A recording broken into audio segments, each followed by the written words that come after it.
कुसुम संततिम पूजयामि मुनिंदस्य श्रीपाद सरोवर। मैं वर्णगंध और सुंदर गुणों से युक्त उन फूलों से तथागत भगवान गौतम बुद्ध, भविष्य बाबा साहब अम्बेडकर जी, संतों गुरु महापुरुषों के कमल वर्ष चरणों की पूजा करता हूँ और पूजा करते हुए हमारी परम श्रद्धेय भैया राजेश्वर दयाल जी के लिए मंगल कामना करता हूँ, उनकी सदगति के लिए मंगल कामना करता हूँ।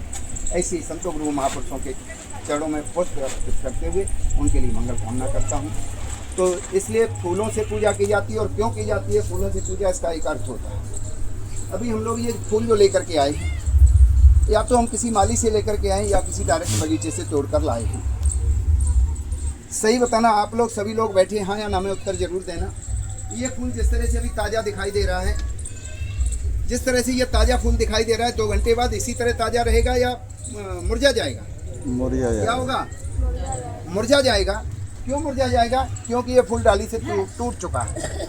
बड़े बड़े राजनीतिक मंचों पर नेता लोग आते हैं, उनको फूल माला पहनाई जाती है। फूल माला पहनाकर उनका क्या किया जाता है? सम्मान किया जाता है। बड़े बड़े धार्मिक मंचों पर प्रतिष्ठित लोग आते हैं, उनके गले में माला पहनाई जाती है, तो क्या हम लोग करते हैं? उनका सम्मान करते हैं। यहाँ भी हमने बड़े भैया को, उनके परिवार ने, उनके बच्चों ने, उनकी बहुओं ने, उनके बेटों ने, नातियों ने, उनकी पत्नी ने जो माला पहनाई, तो उनका यहाँ पर क्या किया? सम्मान किया। यानी इन फूलों से सम्मान होता है। बड़े बड़े मंचों पर यहाँ भी सम्मान हुआ है। और यही फूल 2 घंटे बाद सूख जाएगा, यानी अपने जीवन को खत्म कर देगा। कर देगा कि नहीं कर देगा?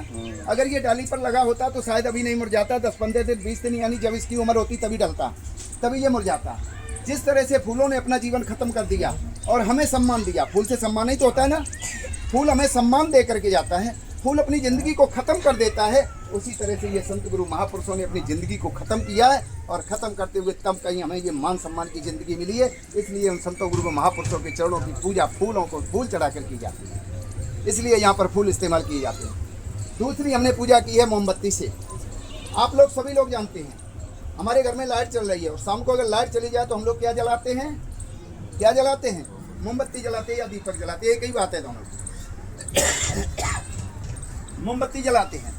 मोमबत्ती का काम क्या होता है? रोशनी फैलाना। मोमबत्ती जैसे ही जलती है वैसे ही रोशनी फैल जाती है, पूरा अगर रोशनी से भर जाता है। क्या सही बताना, जो मोमबत्ती हम जलाते हैं और 2 घंटे अगर हमारे घर में बिजली नहीं आती है तो 2 घंटे बाद मोमबत्ती इतनी बनी रहती है कि खत्म हो जाती है। खत्म हो जाती है ना। जिस तरह से मोमबत्ती अपने जीवन को खत्म करती है, हमें प्रकाश दे करके जाती है, उसी तरह से हमारे संत गुरु महापुरुष अपने जीवन को खत्म करके मोमबत्ती की तरह तब कहीं जाकर हमें मान सम्मान रूपी प्रकाश हमें मिला है, ज्ञान रूपी प्रकाश हमें मिला है। इसलिए उनके चरणों पर मोमबत्ती जलाकर उनके चरणों की पूजा की जाती है। ये ज्ञान रूपी प्रकाश फैलाने का प्रतीक है ये मोमबत्ती। अब प्रश्न ये उठता है कि यहाँ पर 5 मोमबत्ती क्यों जलाई जाती है? 1 मोमबत्ती भी प्रकाश देती है। 5 मोमबत्ती जो यहाँ जलाई जाती है, ये पंचशील का प्रतीक होती है। भगवान बुद्ध ने जो पंचशील दिया है, एक एक शील इतना कीमती दिया है। अभी जो त्रिशूल और पंचशील हम लोगों ने ग्रहण किया है, अब इन 5 मोमबत्ती के बारे में बताते उस पंचशील का अर्थ बताता चलूँगा। पहली मोमबत्ती जलाकर, पंचशील का प्रतीक है। पंच का मतलब 5, शील माने आचरण। 5 शील यानी 5 शुद्ध सिद्धांत, 5 शुद्ध विचार जो तथागत बुद्ध ने सबसे पहले दिए हैं, वो 5 शीलों का प्रतीक है ये 5 मोमबत्ती। पहली मोमबत्ती जलाकर हम संकल्प लेते हैं, हे प्रभु आपके पहले शील को आज मैं धारण करता हूँ। कौन सा? पाणाति पाता वीरमणि शिक्षापदं समादयामि। आज से मैं बगैर उचित कार्य के कभी कोई जीव हत्या नहीं करूँगा, नहीं करूँगी। ये पहली मोमबत्ती जलाकर हम संकल्प लेते हैं। दूसरी मोमबत्ती जलाकर हम संकल्प लेते हैं दूसरे शील का, अदिन्ना दाना वीरमणि शिक्षापदं समादयामि। अदिन्ना का मतलब होता है बगैर दिया हुआ, अर्थात यानी दिन्ना का मतलब देना, अदिन्ना का मतलब आलज्ञा, ठीक उल्टा बगैर दिया हुआ, यानी किसी की बगैर दी हुई चीज। वीरमणि का अर्थ होता है दूर रहना। इससे मैं दूर रहूंगा, किसी की बगैर दी हुई चीज नहीं लूंगा, इससे मैं दूर रहूंगा। शिक्षापदं समादयामि, ऐसी मैं शिक्षा ग्रहण करता हूँ या करती हूँ। यानी दूसरी मोमबत्ती जलाकर हम संकल्प लेते आज से हम चोरी नहीं करेंगे। तीसरी मोमबत्ती जलाकर हम भगवान बुद्ध के तीसरे शील का पालन करते हैं, संकल्प लेते हैं, कामेशु मिथ्याचारा वीरमणि शिक्षापदं समादयामि। कामेशु कामाचार, काम भावना, मिथ्याचारा मिथ्याचार, व्यभिचार, इससे क्या? वीरमणि दूर रहना। पाली भाषा का शब्द है वीरमणि, जिसका मतलब है दूर रहना। मैं कामाचार और व्यभिचार से दूर रहने की शिक्षा ग्रहण करता हूँ या करती हूँ। कामाचार व्यभिचार क्या है?